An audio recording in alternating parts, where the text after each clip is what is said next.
सपना कइले नया साल में तू दिल धोखा।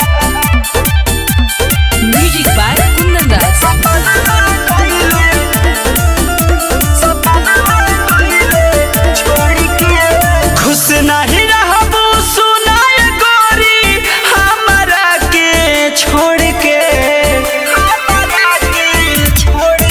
अरे खुश नहीं रहबू सुनाए गोरी हमरा के छोड़ के। नया साल में दे दिल तोहफा सपना गइले छोड़ के।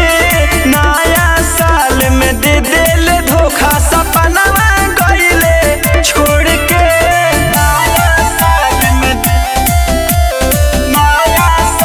में दे दिल धोखा मिक्स बाय सोनू साजन यादव। सपना गइले छोड़ के। पल भर में छोड़ देहलू प्यार कई साल के।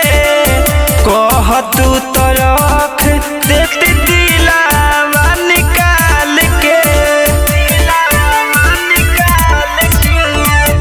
पल भर में छोड़ देलू प्यार कई साल के। कह तू तो रख देती दिलावा निकाल के। अब न रोइब सुनाए गोरी दिलवा को जोड़ के।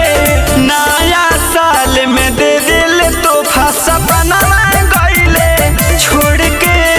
नया साल में दे दिल धोखा सपना गइले छोड़ के। नया साल में दे दिल धोखा मिक्स बाय सोनू साजन यादव। छोड़ी के गइलू तू गणेशवा के पास हो। क दिहलू काहे संतोषवा के नास हो। हाँ हाँ सब खेला खेलले बिया सुन भाई चौआना। बात सब सुनले बाटे कान से पावाना। सोनू साजन साहिल कहे गइले मुहवा मोड़ के। नया साल में दे दिल तोहफा सपना गइले छोड़ के। नया साल में दे दिल धोखा सपना गइले छोड़ के। महादेवा रिकॉर्डिंग स्टूडियो पटना।